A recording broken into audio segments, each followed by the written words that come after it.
하나님이 이스라엘을 구원하셨습니다. 그리고 하나님은 이스라엘에게 구원 사건을 기억하도록 하기를 원하셨습니다.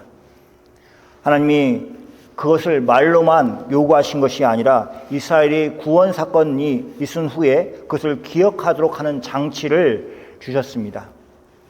하나님이 이스라엘을 구원하신 것과 관련된 장소의 이름을 새롭게 지어주시고 기념을 하기 위해서 기념물을 세우는 그런 일들을 통해서 영원하신 하나님이 행하신 구원 사역을 이스라엘이 오래도록 기억하도록 하였습니다. 하나님이 요단강을 건너게 하는 사건에서도 하나님이 일하신 것이 분명합니다. 하나님이 요단강 바닥에 12돌을 가지고 오게 하셔서 그것을 이스라엘이 돌무더기로 쌓도록 하셨습니다.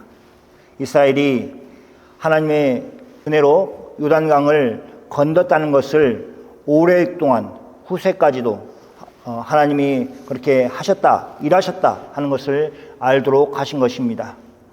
그것은 그 돌무더기가 요단강을 건넌 사실만 얘기한 것이 아니라 아울러 출애굽한 이스라엘 백성들이 홍해를 하나님의 은혜 가운데 건넜다는 것을 기억하도록 하는 장치를 주셨습니다. 지금 우리에게는 돌무더기 같은 그런 것이 없습니다. 그 대신 성경의 저자이신 성령께서 하나님께서 그 일을 행하셨다는 것을 드러내시는 성경을 통해서 일하고 계십니다. 성경을 읽는 우리에게 하나님께서 영광을 받으시기를 기뻐하십니다. 그래서 성경을 읽고 하나님이 어떻게 자기 백성을 구원하셨는가를 알도록 하십니다. 그리고 현재 살고 있는 우리가 예수님을 의지하면서 하나님이 어떻게 구원을 베푸셨는지를 기대하고 소망하면서 살기를 원하시고 그런 영적인 힘을 얻도록 하고 계십니다. 여러분들이 하나님의 말씀인 성경을 읽는 것을 통해서 날마다 산 소망 가운데서 사시는 여러분이 되시기를 축원합니다. 오늘은 우리는 과거의 수치를 버리는 이스라엘이라는 제목으로 은혜를 받기를 원합니다. 과거의 수치를 버리는 것은 다만 이스라엘 백성에게만 해당되는 것이 아닙니다. 지금도 과거의 그 삶을 다 지워버렸으면 버리고 싶은 그런 과거가 있을 것입니다. 그 일을 하나님께서 모든 사람들에게, 하나님을 믿는 모든 사람들에게 주신다는 것을 오늘 말씀을 통해서 깨닫기 바랍니다. 이스라엘의 과거를 버린 것은 이스라엘이 과거를 좀 버려야겠다 하는 수치스러운 것을 버려야겠다 하고 그들이 무엇인가를 했던 것이 아닙니다. 그들은 주도적인 역할을 한 입장에 있지 않습니다. 하나님이 그들의 기쁘신 뜻 가운데서 이스라엘 백성들에게 은혜를 베풀고 있다는 사실을 다시 한번 확인하시기 바랍니다. 첫째, 이스라엘 자손이 과거의 수치를 버릴 수 있도록 하나님이 환경을 허락하십니다. 한번 같이 읽어볼까요? 하나님이 환경을 허락하십니다. 하나님께서 환경을 허락하셨습니다. 1절 말씀을 보면 가나안 사람들의 모든 왕들이 마음이 높고 이스라엘 자손 때문에 정신을 잃었다고 되어 있습니다.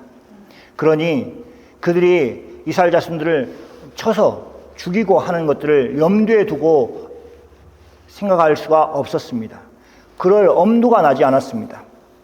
그들은 자신들에게 닥쳐오는 암울한 미래가 있기 때문에 이스라엘을 보면 두려워하고 무서워하는 마음밖에 없었습니다. 그런데 우리가 놓치지 말아야 할 것이 있습니다.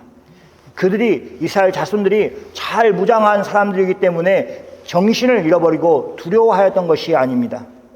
성경은 이스라엘이 잘 훈련이 되어 있기 때문에 가나안 사람들이, 가나안의 왕들이 다 두려워하였다고 그렇게 얘기하고 있지 않습니다. 성경을 자세히 읽어보면 그 답이 나와 있습니다. 가나안 사람들의 왕들이 정신을 잃고 마음이 녹아내린 것은 여호와께서 요단강을 이스라엘 백성들 앞에서 말리시고 이스라엘 자손들을 건너게 하셨다는 그 소문을 듣고 그렇게 된 것입니다. 요단을 마르게 하셔서 이스라엘 자손을 건너게 하신 분은 여호와 하나님이십니다. 가나안 모든 왕들이 하나님의 행하신 일을 듣고 놀라고 마음이 녹아내렸습니다. 그리고 두려워하였습니다. 우리는 이 사실을 꼭 기억해야 합니다.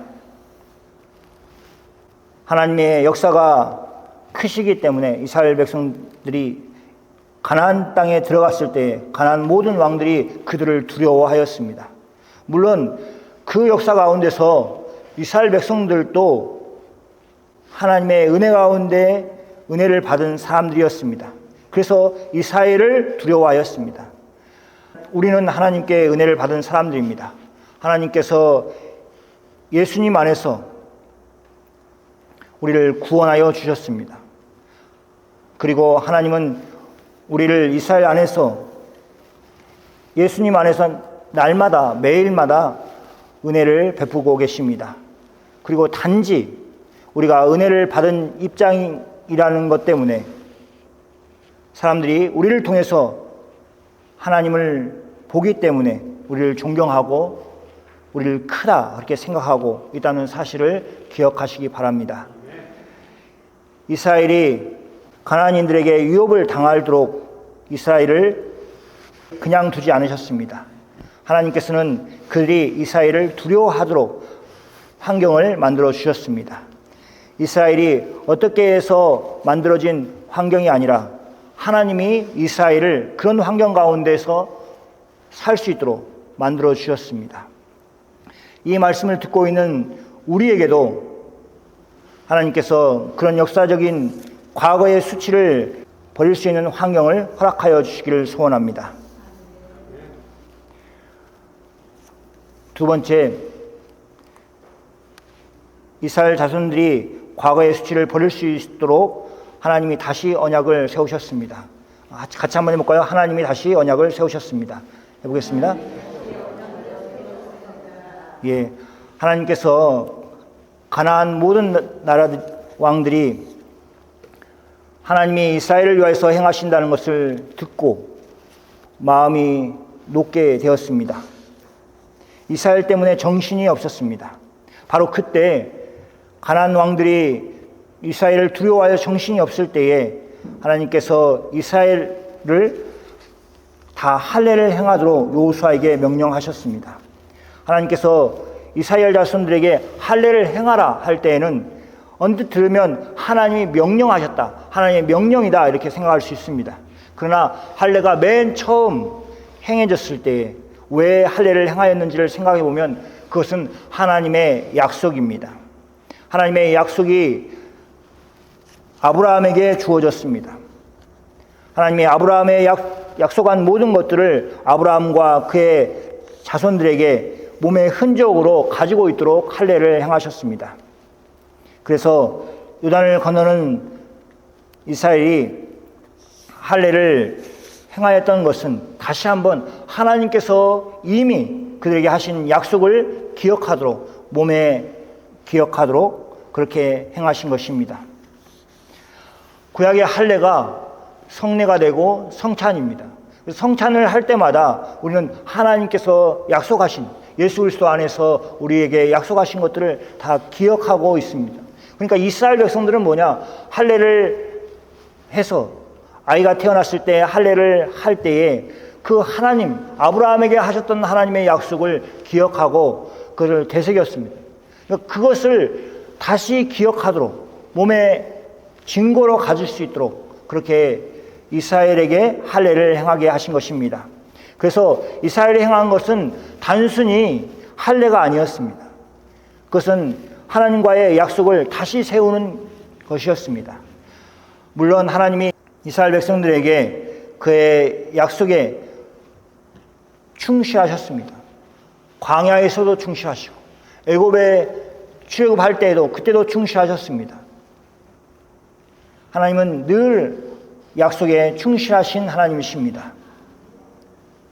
그래서 여호수아가 이스라엘 백성들에게 할례를 행하라고 하신 요구는 이스라엘 백성들에게 하나님처럼 약속에 충실할 것을 요구하신 것입니다.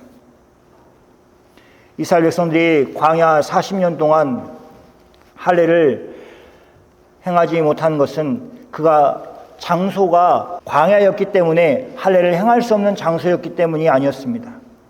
그곳이 광야이기 때문에 할례를 행하지 못한 것도 맞습니다. 그러나 그보다 더 큰 이유가 있습니다. 하나님의 음성을 듣지 아니하는, 청종하지 아니하는 이스라엘을 심판하시는 의미로서 광야에서 할례를 행하지 않았습니다. 광야에서 죽은 이스라엘 사람들은 하나님의 크신 구원을 받았음에도 불구하고 하나님의 음성에 순종하지 아니하였습니다. 그들은 다 광야에서 죽었습니다. 그들은 종으로 살았던 애굽에 다시 돌아가기를 원하여서 하나님께 원망하였습니다. 그러나 이제 요단강을 건넌 이스라엘 자손들에게는 할례를 행함을 통하여서 하나님이 여전히 살아계시고 그들 가운데 거하시고 그들에게 역사하고 있다는 것을 깨닫게 하셨습니다. 하나님은 우리에게 예수 그리스도 안에서 하나님의 약속을 기억하도록 하셨습니다. 그래서 하나님이 예수 안에서 약속하신 것들을 받아 누리도록 그렇게 우리에게 약속하여 주신 것입니다. 그 약속을 받아 누리는 여러분이 다 되시기를 소원합니다. 세 번째, 이스라엘 자손들이 과거의 수치를 버릴 수 있도록 하나님이 절기를 통하여서 이스라엘을 축복하셨습니다. 그러면 같이 해보겠습니다. 하나님이 절기를 통해서 이스라엘을 축복하셨습니다. 이스라엘 자손이 길갈에서 할례를 행하였습니다. 할례를 행하고 낫는 기간이 필요하였습니다. 낫기를 기다렸습니다. 이스라엘이 진치고 낫기를 기다리는 동안 유월절이 다가왔습니다.